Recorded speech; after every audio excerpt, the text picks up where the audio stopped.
Բարի երեկո հարգելի հայրենակիցներ, քիչ առաջ տեղեկացա, որ Վանաձորում ելույթ ունենալով հանրահավաքի հավաքված ժողովրդի առաջ Նիկոլ Փաշինյանը ինձ մեղադրել է պետական դավաճանության մեջ։ Պատկերացնում եք, Թուրքիայի ու Ադրբեջանի շահերին ծառայող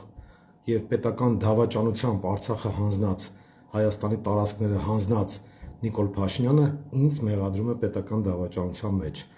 Սա խոսում է մեկ բանի մասին, որ հաճախորդը հուզված է, նյարդայնացած է, հաճախորդը փրփուրներից է կախվում։ Ինքը մտածում է, որ ռեպրեսիաների դիմելով եւ հանրահավաքի հարթակից հրահանգներ տալով կարողանալու է վերարտադրվել։ Ես պետք է ասեմ, որ իր կոկորդին է կանգնելու այս ապօրինությունը, փաստացի ինքը հրահանգներ է իջեցնում իրավապահ կոչված համակարգին եւ ցուցումներ է տալիս, թե ում պետք է կալանավորեն, իսկ ում ոչ, ում դեմ գործ հարուցեն, իսկ ում դեմ ոչ, եւ այս ամենը տեղի է ունենում ուղիղ եթերի ռեժիմով։ Ուրեմն Նիկոլ Փաշինյան ուշադիր լսի։ Դու թուրքի կոշիկները լիզող, թուրքի պահած իշխանության պարագլուխ ես, դու Ադրբեջանի շահերին ես ծառայում, դու Ալիևին խոստացել ես ադրբեջանցիների բնակեցում Հայաստանում, սահմանադրության փոփոխություն, ցեղասպանության ուրացում եւ դու խոստացել ես, որ տարածքներ ես զիջելու, եթե իրենք օգնեն քեզ վերարտադրվել, ու այդ մասին արդեն անոնսել ես արել։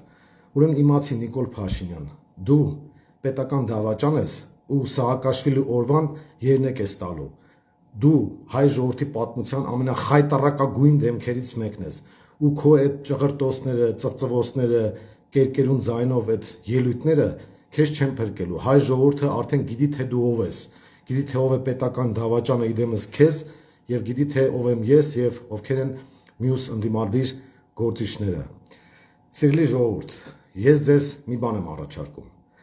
Անպայման դիմադրություն ցույց տալ, մասնակցել ընտրությանը, վռնդել, դուրս շպրտել Նիկոլ Փաշինյանի գլխավորած իշխանությանը եւ ձևավորել նոր ազգային հայկական պետական իշխանություն։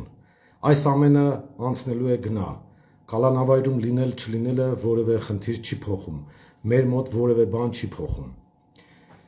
Դիմում եմ մեր կողմնակիցներին։ Ինչպես գիտեք, Մայր Հայաստանը այս ընտրություններին մասնակցում է Բարգավաճ Հայաստանի ցուցակով։ Նրանք, ովքեր հետևել են մեր գործունեությանը, գիտեն, թե մենք ինչով ենք զբաղվել, անպայման ակտիվություն ցուցաբերեք, որևէ ձևով չընկճվեք, սադրանքների չտրվեք, անպայման քաղաքական բարձր ակտիվություն ցուցաբերեք, կատարեք ձեր քաղաքացիական պարտքը եւ կռիվ տվեք ընտրատեղամասերում, կռիվ տվեք այս թուրք-ադրբեջանական խունտայի դեմ, կռիվ տվեք քաղաքացիական պայմանագիր կոչված խմբակի, ես կասեի հանցավոր խմբակի դեմ։ Նիկոլ Փաշինյանը ուղղակի հոգեվարքի մեջ է, ինքը հոգեպես անհավասարակշիռ վիճակում է հայտնվել, քանի որ հասկանում է հողը ոտքերի տակից գնում է ու իրեն թվում է, թե քրեական գործեր հարուցելով, ապօրինի հետապնդելով, քաղաքական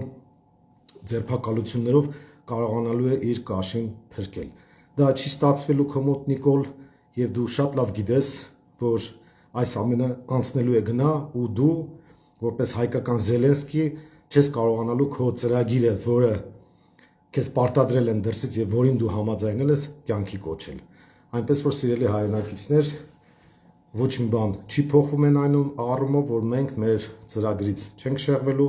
մեր խնդիրը քաղաքացիական պայմանագրին իշխանազրկելն է, Նիկոլ Փաշինյանին վռնդելն է, իսկ ինչ վերաբերում է պետական հանցագործ, պետական դավաճան պիտակին, Նիկոլ, այդ մի բանը հաստատ դա քեզ չի ներվելու, որովհետեւ ինչ-ինչ թուրքի կոշիկ լիզողը չի կարող ինձ եւ իմ ընկերներին եւ ընդդիմադիր մյուս գործիչներին